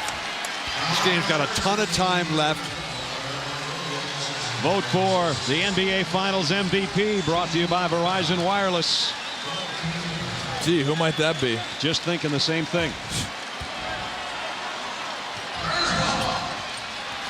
Ginobili, the crowd catching its breath momentarily. Claxton. Speedy doesn't get this one, and Kenyon Martin the rebound. Jason Kidd knows time is running out. Goes by Ginobili. Kittles for 3. In and out. Robinson the rebound. Robinson just so good. Really the anchor of the defense. The anchor of this team over 14 years. The Spurs are close. David Robinson, who has done it all in his career, the Rookie of the Year in '90, the Defensive Player of the Year in '92, the MVP of the whole league in '95, a couple of gold medals, and a fairly golden performance. If this is his swan song, he's one hell of a swan. Fitting, isn't it? That a superstar like this, great ambassador for the league, for San Antonio, if they win the championship tonight, doesn't just finish out with meek numbers, comes with a double-double. Missed the free throws, maybe a little tired, and that leaves it open for the Nets. Jason Kidd for 3. They have to have that one. It didn't go. It was halfway down. Duncan the rebound. His 20th. He had a 20-rebound plus performance in game 1. Now saving his best for the end once again, what the MVP's all about. 145 for San Antonio. They lead 82-74. Duncan over Martin. Kenyon Martin with a rebound. You got to push, and first good shot you see, you got to take it. A steal by Jackson. They called him out of bounds. Out of bounds. Boy, has he played a whale of a fourth quarter. He's hit 3 3-pointers, Jackson. And look at the numbers. Holy mackerel.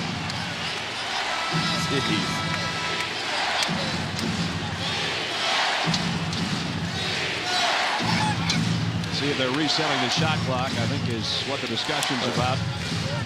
The question is whether he had possession of the ball before he stepped out of bounds. They're saying no, so that will not Drop it be down to 12. A full reset of the shot clock. So they only get half of it back. Ginobili on Kittles, trying to set a screen for Kittles and a foul.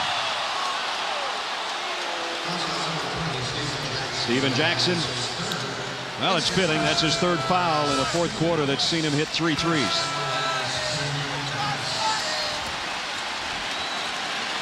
Nets need points. They need them fast. Ooh, great screen, Williams.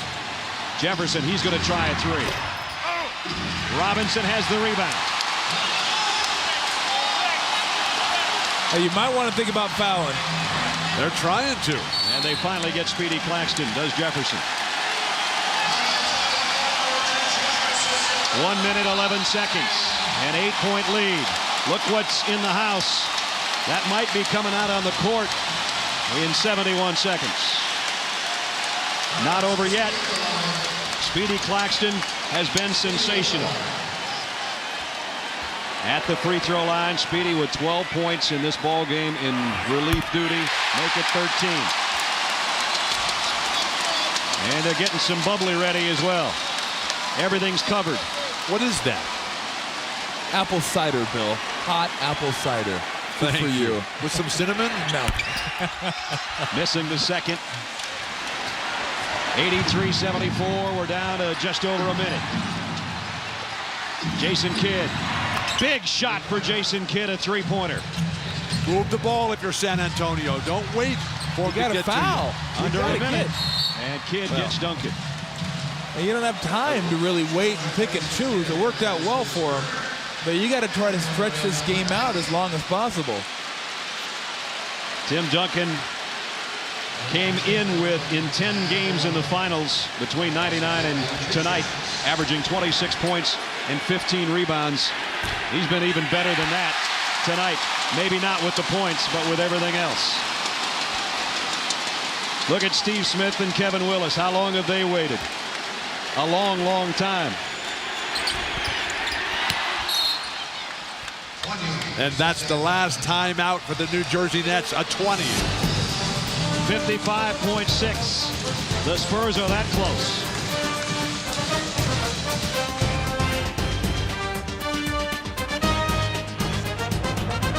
Who don't have a title to show for their career. Steve Smith hasn't played, but he's been an integral part of this team, not only this year, but last. Danny Ferry, his dad, part of 5 championship teams, would be the first Duke player to win an NBA championship. And then Kevin Willis, first finals after 1,342 games, making him the oldest guy to make his finals debut, and he's thinking about a ring. Jason Kidd had to take the shot. The foul will be on Kittles with 51 seconds left. And of all the guys for San Antonio, as they celebrate their second championship in 5 years, I'm happiest for Kevin Willis. The guy who has come so far, who came into this league out of Michigan State 19 years ago. And now a chance to be part of something so very special. Steve Smith, who's done so much for Michigan State also in his 12th year, and Danny Ferry in his 13th as Ginobili hits the free throw. Ginobili got them both. 86-77. 9-point lead. Martin will take a 3. The rebound whistled out of bounds. It'll be to the Nets with 41.8 left. Well, at this point, there could be no discriminating. If you happen to be the player that's wide open for a three, whether you're a three-point shooter or not, it's time to go. Kenyon Martin takes another jumper. Ginobili with the rebound. And Jason Kidd will foul Ginobili. And now the end is near.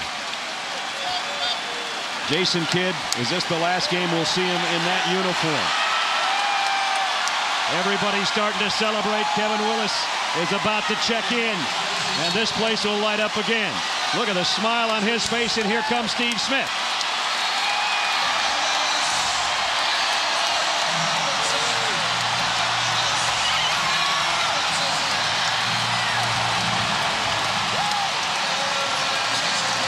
The Admiral fighting the final wave. About to come to shore with his second crown.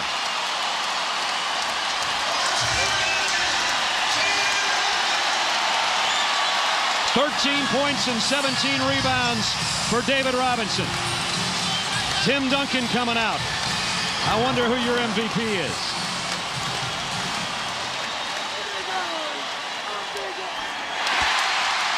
Ginobili calmly hits the free throw. How about Kevin Willis? He means business. He came in with 35 seconds left and still put his elbow pads on. There is no greater feeling than what the San Antonio Spurs are feeling right now. It's what you live for. An 11-point lead. Johnson missed. Kevin Willis had his hands on the rebound, but Ginobili pulls it down. We're down to the final 20 seconds. San Antonio, a lot of people talked about their 99 title having an asterisk next to it. The 2003 title's about to have an exclamation point next to it. The San Antonio Spurs are your world champions.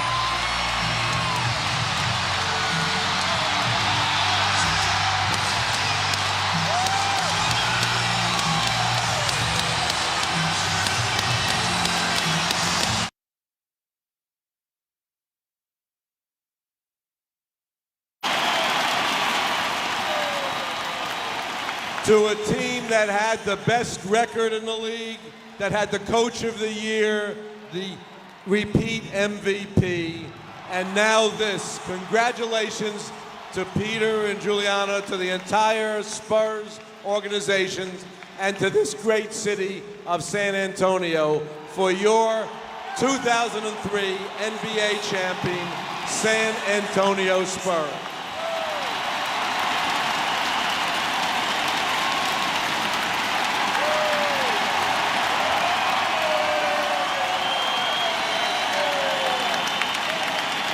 Mr. Holt, not a bad way to open up a new building. Oh, what a great way. Thank you to our great fans. What a fantastic year we've had.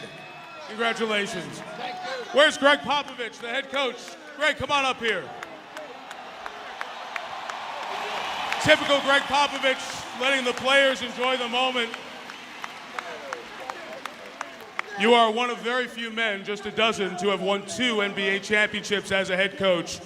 Is this one any more satisfying than the one in '99? Each one is wonderful in its own way, and neither one of them would have happened except for one thing. We got the greatest guys in the world. Congratulations, Pop. Time now to bring the commissioner back up for the presentation of the most valuable player. What can I say? He led his team in points, in rebounds, in blocks, and assists for this entire series.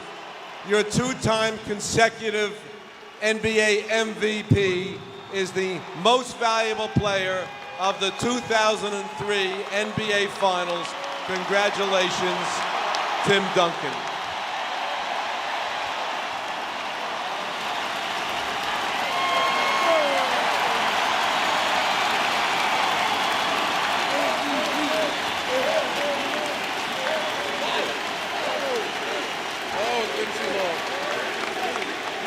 Tim, not only do you go out this season with the regular season and the finals MVP, you become the first man in 10 years to have a triple-double in the NBA Finals in a single game.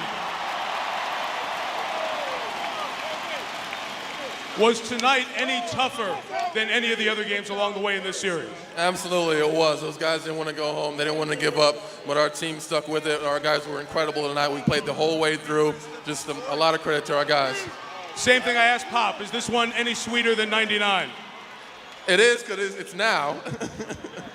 A word about your running mate, the other 7-footer, David Robinson, as he says goodbye. Yeah, I hate to see him go. We're going to try to talk him into coming back another year, but I don't know if that's going to work. Congratulations, Tim Duncan. Does anybody want to hear from David Robinson? Where are you, David?